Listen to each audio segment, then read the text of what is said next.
नमस्कार दोस्तों, आपका स्वागत है आरपीजी गुरुकुल में एक बार फिर से। और आज जो हम बात करने जा रहे हैं वो हम बात करने जा रहे हैं कैंसर की। और कौन से ऐसे प्लैनेट्स होते हैं जो कि बेसिकली जो कैंसर है आज की डेट में काफ़ी ज़्यादा फैल रहा है अक्रॉस द वर्ल्ड। और ऐसे कौन से प्लैनेट्स हैं जो कि कैंसर जो है बॉडी के डिफरेंट डिफरेंट पार्ट्स में जो है ये रहता है।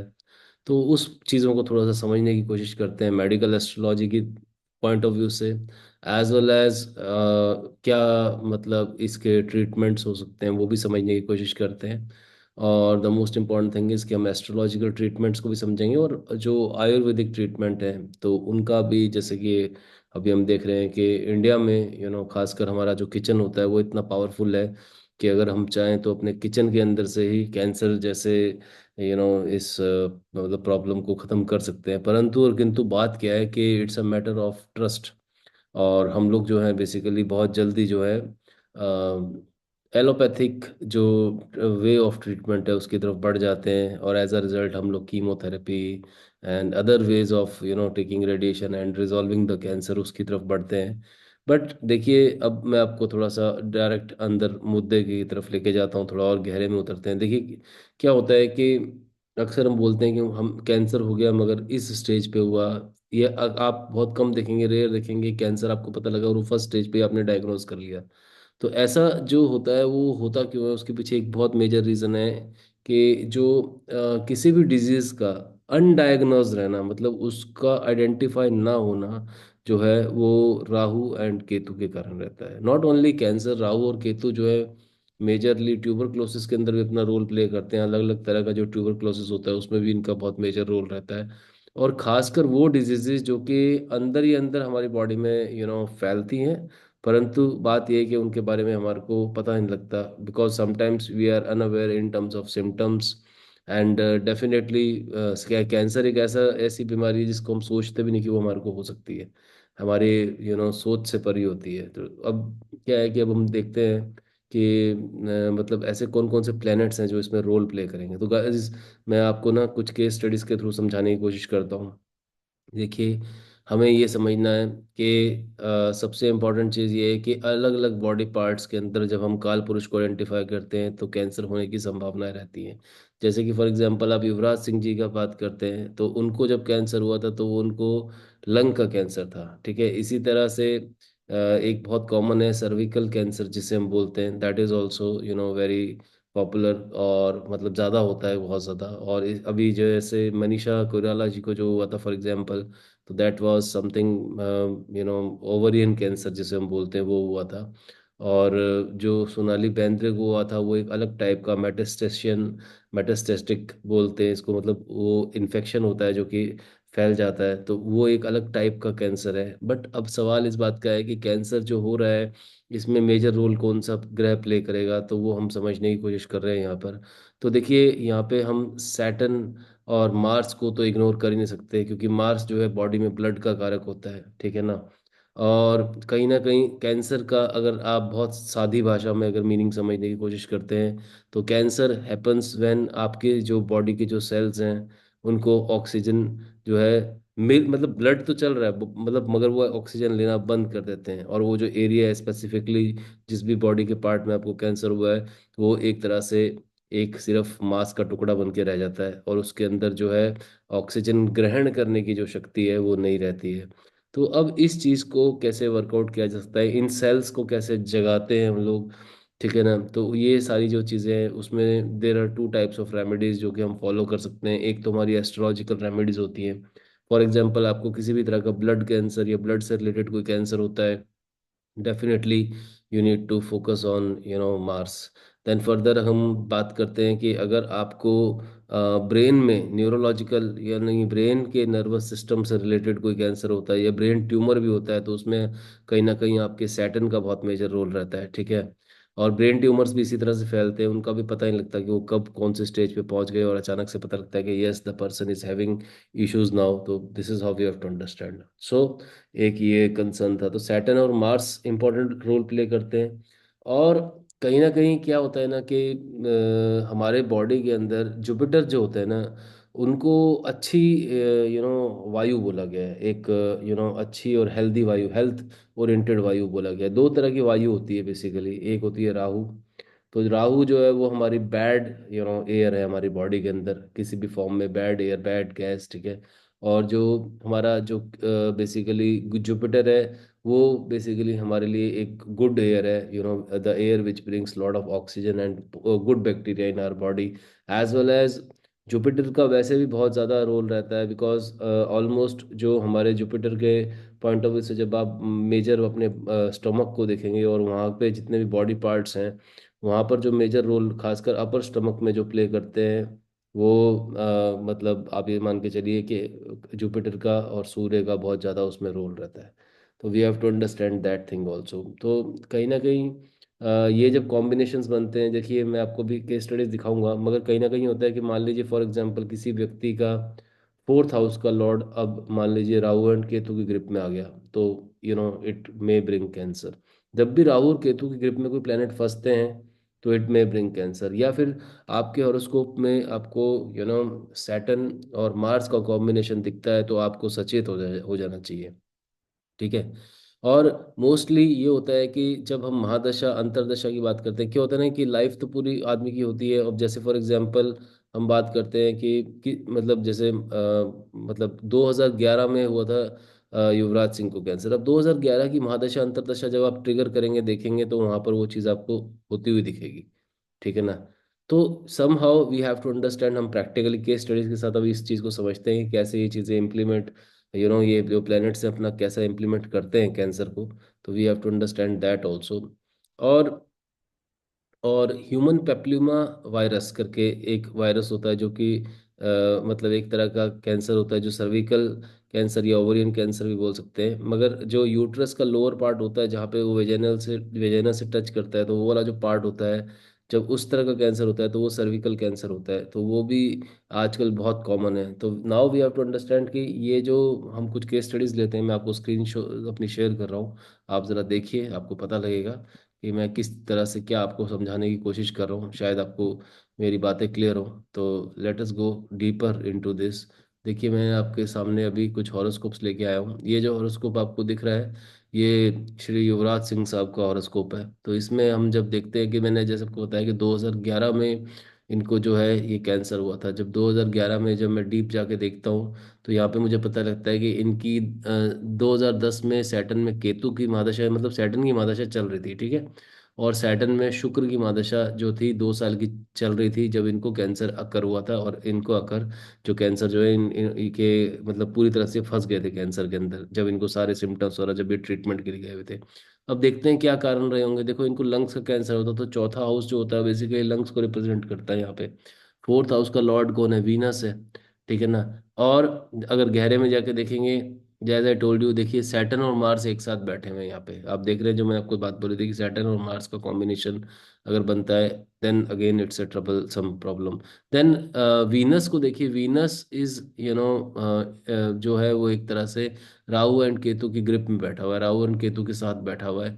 और राहु जो है वो लगन के ऊपर इम्पैक्ट कर रहा है। तो ये जो सारे सिम्टम्स हैं, ये कहीं ना कहीं कैंसर को रिप्रेजेंट कर रहे हैं यहाँ पर।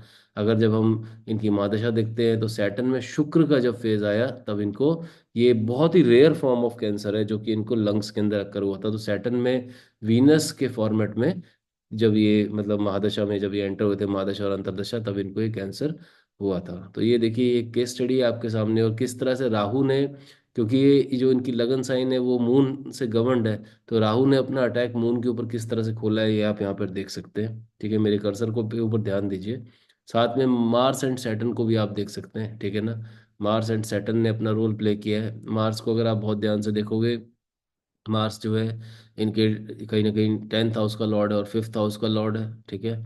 और सैटर्न की जब बात करते हैं, तो सैटर्न जो है इनका 10th और सॉरी 7th और 8th हाउस का लॉर्ड है। तो यहाँ पे 8th हाउस का लॉर्ड जो है वो बेसिकली मार्स के साथ जाके लिंक हुआ, यानी कि 8th हाउस के लॉर्ड ने ब्लड के ऊपर अटैक किया। और जैसे ही वो अटैक हुआ, राहु ने यहाँ पर घेर लिया, ठीक है ना। तो this is how, and Rahu जो है undiagnosed disease, as I told you, कि जो है जो डिजीजेस डायग्नोज नहीं हो पाती, वो राहु के कारण होती है। तो ये एक कॉम्बिनेशन जो है आपको दिख रहा है यहाँ पे युवराज सिंह साहब की कुंडली में। ये आप देख सकते हैं कि किस तरह से यहाँ पे शुक्र में, सॉरी सैटर्न में जब शुक्र आया तो दिस हैपेंड, इवेंट हैपेंड, ठीक है ना। तो ये महादशा का रोल था। चलिए आगे बढ़ते हैं। हम थोड़ा सा एक आधा एग्जांपल और कंसिडर करना चाहेंगे, तो हम देखते हैं। चलिए ये देखते हैं किन का हॉरोस्कोप है। हाँ, ये जो हॉरोस्कोप आपके सामने खुला है, ये हॉरोस्कोप सोनाली बेंद्रे जी का हॉरोस्कोप है। ठीक है। तो सोनाली बेंद्रे जी को जो जो कैंसर हुआ था उसको अब देखते हैं, आइडेंटिफाई करते हैं क्या रीजंस यहाँ पे रहे हैं। देखिए सबसे पहले तो इनका जो राहु जो है, ठीक है, वो 8th राशि में बैठा है और यहाँ पर भाग्य स्थान में बैठकर 5वीं जो दृष्टि है वो इनके लगन के ऊपर दे रहा है। ठीक है, फर्स्ट थिंग आप ये देख पा रहे हैं। तो राहु की दृष्टि लगन के ऊपर पड़ी है। ठीक है, तो this is one of the reason where which specifies कि कैंसर होने का एक कारण जो है हमारे को बहुत प्रोमिनेंट नज़र आ रहा है। इसके अलावा हम कुछ और चीज़ों को भी आइडेंटिफाई करना चाहेंगे। देखिए एज आई टोल्ड यू कि लग्नेश की जो कनेक्टिविटी है वो सैटर्न से बनी हुई है यहाँ पे। और मंगल जो है, और मंगल जो है इसकी चौथी दृष्टि इसके ऊपर पड़ रही है। तो यहाँ पर आप देखिए कि मार्स जो है वो चौथी दृष्टि डाल रहा है गुरु के ऊपर। ठीक है। तो अगेन अगर हम देखते हैं तो यहाँ पर मार्स वैसे अकेली दृष्टि डालता तो ये दृष्टि में कोई प्रॉब्लम नहीं थी, मगर मार्स की जो कंजंक्शन है वो राहु के साथ है, तो राहु के सिम्टम्स लेके जो मार्स ये जो दृष्टि डाल रहा है, इट वाज अगेन जहाँ पे हमको समझ आ रहा है कि जो लग्नेश है वो पूरी तरह से ट्रैप हो गया यहाँ पर। एक तरह से राहु ने 5वीं दृष्टि डाली और मंगल ने राहु के इफेक्ट्स लेकर, बिकॉज राहु का अपना तो कुछ बॉडी है नहीं, तो वो शैडो प्लेनेट है, तो वो दूसरों की बॉडी से प्ले अराउंड करता है। तो उन्होंने मंगल की पॉइंट ऑफ व्यू से, हालांकि चौथी दृष्टि बुरी नहीं होती है, ठीक है ना, अच्छी मानी जाती है, परंतु यहाँ पर चौथी दृष्टि जो है लगन के ऊपर, लग्नेश के ऊपर जो है ये पड़ रही है। तो ये आप देख सकते हैं एक और कॉम्बिनेशन यहाँ पे हमारे को नजर आ रहा है। ठीक है, चलिए महादशा और चेक करते हैं क्या महादशा रही होगी। इनको जो था 2018 में सुना है, जो मतलब जो कैंसर हुआ था वो हैपेंड, दैट हैपेंड इन 2018। ठीक है ना। तो उस हिसाब से अगर चेक करते हैं तो एक सेकंड मैं ज़रा एक चीज़ आपको और दिखाना चाहूँगा, एक सेकंड चलते हैं अब। ठीक है। तो 2018 में ज़रा देखें कौन सी महादशा चल रही थी। 2018 में इनकी चंद्रमा में सूर्य का महादशा इनका चल रहा था। ठीक है ना। तो चंद्रमा में सूर्य की महादशा जो है इनकी चल रही थी। अब चंद्रमा जो है इनका लग्नेश है, लग्नेश स्ट्रांग है। ठीक है, नहीं नहीं, चंद्रमा इनका लग्नेश नहीं है, सॉरी, चंद्रमा जो है इनका 5th हाउस का लॉर्ड है, मगर है अच्छी स्ट्रांग पोजीशन के अंदर बैठा हुआ है। ठीक है ना। और इसके अलावा हम देखते हैं चंद्रमा में सूर्य है, अगेन सूर्य इज अफेक्टेड, ये देखिए आप, चंद्रमा में सूर्य है यहाँ पे बैठा हुआ है, और सूर्य जो है वो अफेक्टेड है सैटर्न से, सैटर्न की 7वीं दृष्टि जो है वो पड़ रही है। तो again the role of Saturn comes, role of Rahu comes and role of Mars comes in between. तो गाइज ये हॉरोस्कोप आप देख पा रहे हैं कि किस तरह से ये अपना काम कर रहा है यहाँ पे। ठीक है ना। इसके अलावा चलिए एक काम और करते हैं, एग्जाम्पल के तौर पे एक हॉरोस्कोप और चेक करते हैं। ठीक है। ये हमारे सामने जो अभी हॉरोस्कोप है, ये हॉरोस्कोप जो है ये मनीषा कोइराला जी का हॉरोस्कोप है। ठीक है ना। इसको और देखते हैं ज़रा, इस हॉरोस्कोप में क्या निकल के आया हमारे सामने। चलिए लेट अस सी। तो यहाँ पर इनको ओवरियन कैंसर था। ठीक है ना। और ये इनको कौन से ईयर में हुआ था वो भी देख लेते हैं एक बार। ठीक है, लेट्स सी।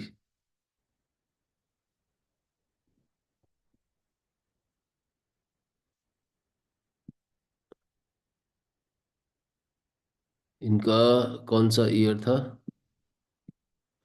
2012-13 में इनको कैंसर हुआ था। तो 2012-13 की इनकी महादशा एक बार चेक कर लेते हैं कौन सी चल रही थी।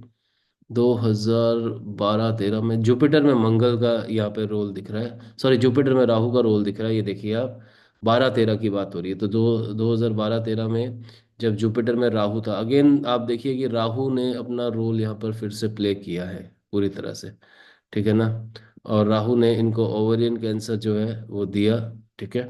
और जुपिटर में राहु का फेज जो था that was activated during in 12 and, और यहाँ पे देखिए अगेन सैटर्न जो है फिर से जुपिटर को दृष्टि भी दे रहा है। तो आप देख रहे हैं सैटर्न का रोल कहीं ना कहीं हम बार बार हमारे को नजर आ रहा है कि Saturn again playing roll on the top of that. ये देखिए मार्स जो है ये भी डेबिलेटेड है इनकी कुंडली में, मंगल नीच का पड़ा है, ठीक है ना। This is again debilitated in the seventh house. तो नीच ओवरियन कैंसर जो हुआ है, यहाँ पे मार्स का रोल भी आपको बहुत क्लियर कट दिख रहा है। देख रहे हैं आप, ये तीन केस स्टडीज मैंने आपको दिखाई हैं, ठीक है। तो कहीं ना कहीं आप ये देखिए कि राहु, मंगल एंड सैटर्न, ठीक है ना, इन दो तीन ग्रहों को हम कहीं पे भी अगर हम देखेंगे तो प्रॉब्लम होती है। और मतलब जैसे ही कैंसर का प्रॉब्लम होता है, अब यहाँ पर समझने वाली बात यह है कि देखिए जैसे ही इन तीनों प्लैनेट्स को जब हम देखते हैं ये नेगेटिवली ट्रिगर होते हैं, तो व्हाट हैपन्स, सबसे पहले जो इम्पैक्ट पड़ता है इंसान की ब्रीथ पे पड़ता है। और एज आई टोल्ड यू कि जुपिटर जो है वो हमारी लाइफ भी कहीं ना कहीं माना जाता है, इन द सेंस कि हमारी पॉजिटिव वायु मानी जाती है वो हमारी पूरी बॉडी की। और हमारी बॉडी में कहीं ना कहीं हमारे को when we talk about the recovery part के अंदर जुपिटर का रोल एक्चुअली शुरू होता है। जुपिटर जो है ना यहाँ पे खराब करने वाले रोल में नहीं है, जुपिटर जो है रिकवरी देने वाले रोल में है। और खराब करने वाले रोल में मार्स, सैटर्न और राहु, ये तीनों मेजर है, ठीक है ना। और केतु अगर बाय द वे एक्टिवेटेड बीच में, जैसे वैसे तो केतु रहते रहते हैं, मगर केतु जो होता है बेसिकली वो अटैक खुलवाते हैं हमेशा ऑर्गन्स के ऊपर, बॉडी के जो ऑर्गन्स होते हैं उन पे अटैक खुलते हैं, तो वो that is due to Ketu. तो ये जो एक सारी स्टडी है, ये मैंने आपको तीन केस स्टडीज छोटी छोटी दिखाई हैं अभी। मगर आप ये देखिए कि अगर आपके कॉम्बिनेशंस जो हैं जिनमें राहु का कॉम्बिनेशन गुरु के साथ, सैटर्न का कॉम्बिनेशन मार्स के साथ, राहु का कॉम्बिनेशन सैटर्न के साथ, सैटर्न का कॉम्बिनेशन जुपिटर के साथ, या राहु का कॉम्बिनेशन जुपिटर के साथ, मतलब when Jupiter is being attacked by these planets, ठीक है, that means cancer is happening in your body. अब बीइंग अटैक्ड का मतलब यही है कि जब हमारी बॉडी के किसी भी पार्ट में सेल्स को ऑक्सीजन मिलना बंद होता है, एंड ऑक्सीजन मिलने का मेजर कारण जो होता है डेफिनेटली हमारा जो ब्लड है उसमें वाइट डब्ल्यूबीसी और आरबीसी, रेड ब्लड सेल और वाइट ब्लड सेल होते हैं। तो वाइट ब्लड सेल हमारी इम्यूनिटी का कारक होते हैं। तो डेफिनेटली जो हमारी बॉडी का जो एक तरह से आप ये कह लीजिए कि बैड बैक्टीरिया है, जब वो एक्टिवेटेड हो जाता है तो वो अपना रोल प्ले करना स्टार्ट करता है। अब यहाँ पे इसका जो बहुत गहरा कनेक्शन है, कहीं ना कहीं थोड़ा सा रेमेडीज की तरफ चलते हैं, कि इसका बहुत जो गहरा कनेक्शन है वो हमारे किचन से भी है। जैसे कि मैंने आपको बताया कि हरी मिर्च हो गई और हल्दी हो गई, ठीक है ना, नींबू हो गया, ये ऐसे कुछ चीज़ें हैं हमारे किचन में जिनका डायरेक्टली जो कनेक्शन है वो एक तरह से एक केमिकल होता है जिसको हम बोलते हैं करक्यूमिन। तो ये करक्यूमिन प्रोड्यूस करते हैं। तो करक्यूमिन जो एक ऐसा केमिकल है जो कि कैंसर के सेल्स को ख़त्म कर देता है। और कैंसर के सेल्स जो होते हैं जब वो एक्टिवेट हो जाते हैं, कैंसर के बैक्टीरिया, तो वो बेसिकली हमारी बॉडी के जो सेल्स होते हैं, जो पॉजिटिव सेल्स होते हैं, जो अच्छे सेल्स हैं, उनको डेड कर देता है। मगर व्हेन वी, जैसे कि अभी हमने एक क्लासिक एग्जांपल देखा, श्री नवजोत सिंह सिद्धू जी की जो वाइफ थी, उनका ट्रीटमेंट उन्होंने खुद अपने घर पे किस तरह से इम्प्लीमेंट किया है with the help of diet. और क्या होता है कि कैंसर के जो सेल्स होते हैं वो जब फैलते हैं when we give food to our body, जब when we stop giving food to our body and we start giving those diets, हम उस तरह की डाइट देना बॉडी को स्टार्ट कर देते हैं जहाँ पर lot of curcumin is there. Curcumin एक ऐसा केमिकल है जो कि सीधा अटैक खोलता है कैंसर के ऊपर। तो इसको आप अपने, जैसे कि हल्दी, अदरक, आंवला, इस तरह की जो भी चीज़ें हमारे किचन में, काली मिर्च हो गई, तो ये सारी जो चीज़ें हैं, इनसे आप जो है एक हेल्दी डाइट प्लान करके, और there are lot of good channels on YouTube, और मतलब lot of good gurus are there जो आपको ये डाइट बता सकते हैं, ठीक है ना। अगर आप मेरे से भी इन पर्सन मिलेंगे तो मैं आपको पूरी डाइट बता दूंगा। परंतु बात यह है कि वो जो डाइट में फ्लक्चुएशंस रहनी होती है depending upon case to case, जो है हम उस डाइट को प्लान करते हैं। तो मैं अभी आपको लेमैन की तरह एक यूट्यूब पे बैठे हैं तो और आपको एक ऐसी रेमेडी दे दूं, ये कर लो ऐसा हो जाएगा, वैसा नहीं होगा। We have to be very specific when we are handling the cancer. तो कैंसर को हैंडल करते वक्त हमें बहुत स्पेसिफिकली छोटे छोटे बीच में ट्विस्ट एंड टर्न्स लेने पड़ते हैं उस डाइट के पूरे उस जो फेज होता है जिसमें हम कैंसर को ट्रीट करते हैं। तो वो एक देखने के बाद केस टू केस ही हैंडल किया जा सकता है, ठीक है। तो दोस्तों ये तो था हमारा डाइट वाला गेम। और इसके अलावा राहु को कंट्रोल करने के लिए आप जो है चलते पानी में नीले फूलों का दान कर सकते हैं, ठीक है ना। आप जो है भैरव बाबा के पास जाके, भैरव जो कोतवाल भैरव होते हैं, ठीक है, या बटुक भैरव नाथ होते हैं, जो इस तरह के जो भैरव की जो फॉर्म्स हैं, वहाँ पर जाके आप शराब का दान करते हैं, वो भी वर्क करता है। कहीं ना कहीं शनि के पॉइंट ऑफ व्यू से आप देखोगे तो आप जो है शनिवार के दिन जो है मतलब एक अखबार के टुकड़े पे काले तिल डाल के, और नो एक एक एक कहते हैं ना, एक जड़ आती है, ठीक है, जो कि शनि का शश का जड़ बोलते हैं, जिसे उसको लेके वो डाल के एक छोटे से कागज के टुकड़े पे उसको आग लगा देंगे। सरसों का तेल भी उसमें हल्का सा डालना है, या काले तिल भी है। अगर वो जड़ ना भी मिले तो चलेगा, मगर आप जो है फॉर एग्जांपल तिल और सिर्फ और काले तिल और ऊपर से सरसों का तेल डाल के भी आग लगाएंगे सैटरडे का, तो वो भी एक शनि की रेमेडी होती है। इसके अलावा शनि का बेसिकली ये जितनी भी रेमेडीज है ना, देखिए ये आपको ये जो प्रॉब्लम्स होती हैं ये होती हैं बेसिकली, आप जब अपनी एनर्जीज को इन प्लैनेट्स के एनर्जीज के साथ सिंक्रोनाइज नहीं करते हैं, तो ये प्रॉब्लम्स होती हैं। अगर आप कहीं ना कहीं दया का भाव नहीं रखते हैं, तो आपका सैटर्न जो है वीक नहीं वो मतलब बहुत ज़्यादा वीक होता जाता है, ठीक है ना। तो अगर आप दया का भाव रखते हैं, आप लोगों की तरफ कंपैशनेट है, लोगों को हेल्प करना चाहते हैं, तो ऑटोमेटिकली, और कैंसर इज ऑल अबाउट कहीं ना कहीं हमारे बॉडी में मतलब बायोलॉजिकली ये कह लो या फिर मेंटली ऐसा कह लो कि मेंटल साइकोलॉजिकल बहुत ज़्यादा एस्पेक्ट्स इन्वॉल्व होते हैं व्हेन कैंसर हैपन्स। तो वहाँ पर हमारे को ये है कि अगर हम अपने बॉडी की ग्रंथियां ख़त्म कर दें, हमारे बिहेवियरल पैटर्न को चेंज कर लें, हमारे राग द्वेष, हमारा जो किसी की तरफ गुस्सा है, हमारे किसी की तरफ कोई रिवेंजफुल एनर्जीज है, उनको अगर जब तक हम छोड़ेंगे नहीं, तो we will be prone to this kind of diseases, ठीक है ना। तो ये हमारे को ध्यान रखना है कि हमें जितना हो सके खुद को सरेंडर करके अपने आप को सरल रखना है लाइफ में, तो that will actually help us to recover from cancer. बाकी अभी घबराने की कोई ज़रूरत वैसे है नहीं। इंडिया में हमारी जो किचन है बहुत स्ट्रांग है, एक बहुत स्ट्रांग डाइट चार्ट से आप इसको जो है रिकवर कर सकते हैं। और कैंसर जो है it can be up to 4 stage भी अब तो रिकवरी देखी गई है, ठीक है ना। तो it is not a matter to worry at all, खासकर जब तक हमारी इंडियन किचन जिंदाबाद है। तो राहु की रेमेडीज मैंने आपको बताई है, शनि की रेमेडीज आपको मैंने बताई है, ठीक है। इसके अलावा आप मंगल के पॉइंट ऑफ व्यू से आप हनुमान जी की रेमेडीज कर सकते हैं। हनुमान जी में आप हनुमान जी का चोला चढ़ा सकते हैं। आप जो है हनुमान जी के पॉइंट ऑफ व्यू से आप सवामणि कर सकते हैं, सालासर धाम जा सकते हैं, यहाँ पे बागेश्वर धाम है, वहाँ पर मन्नत मान सकते हैं। और साथ में आप जो है लाल सिंदूर जो है मंगलवार से शुरू करके 43 डेज दबाते हैं, तो ये भी एक अच्छी रेमेडी मानी जाती है मंगल की। और कहीं ना कहीं जब भी आपकी कुंडली में मंगल वीक होता है, तो आपको ब्लड ओरिएंटेड ओरिएंटेड इश्यूज रहते ही रहते हैं, ठीक है ना। तो ये भी आपको समझना है, कुछ लोगों को बहुत ज़्यादा गुस्सा आता है, कुछ लोगों को बिल्कुल गुस्सा नहीं आता है, कुछ लोग जो है मतलब कह लीजिए कि एकदम से गुस्सा करेंगे फिर शांत हो जाएंगे। तो ये सारी चीज़ें मंगल अगर आपका जो है अच्छी पोजीशन में नहीं हो तो होता है।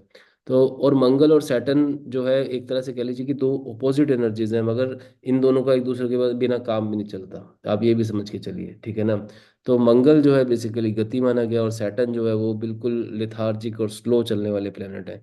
परंतु और किंतु लोहे को कारक है, लोहे का कारक है सैटर्न। तो अब जैसे फॉर एग्जांपल आप जितने भी व्हीकल्स देखेंगे, कहने को तो वो सब व्हीकल बनते तो सैटर्न से हैं, मगर जब तक उनके अंदर जब तक फ्यूल नहीं डलेगा, यानी चाहे आप बैटरी से चलाओ चाहे उसे आप पेट्रोल से चलाओ, वो मंगल है।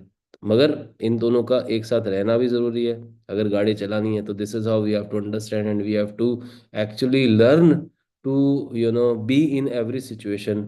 जब आप खासकर मंगल और सैटर्न की बात करते हैं, तो आप ऐसी सिचुएशन में रहेंगे जो कई बार आपको पसंद तो नहीं होगी, मगर आपको उसमें रह के अपने आप को सरवाइव करना होता है। ये मंगल सैटर्न जब एक साथ होते हैं तो आपसे करवाते हैं, ठीक है ना। तो आपको उस समय अपना माइंड सेट थोड़ा सा चेंज करना पड़ेगा, अपनी जो आपको प्रोग्रामिंग है ब्रेन की, वो इस हिसाब से प्लान करनी पड़ेगी कि आप जो है।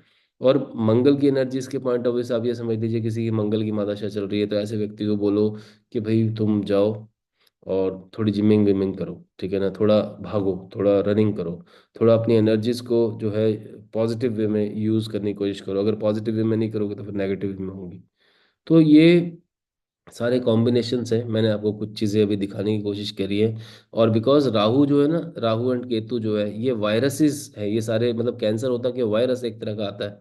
तो ये जो वायरसेस वाले जो जितनी भी डिजीज हैं, ये Rahu and Ketu, again a very important role plays in all kind of tumours, tuberculosis या कैंसर्स। इन सब में राहु एंड केतु का रोल मेजरली आपको दिखेगा। और खासकर जब चीज डिजीज डायग्नोज नहीं हो रही, तो ये राहु और केतु और खराब है आपकी हॉरोस्कोप में।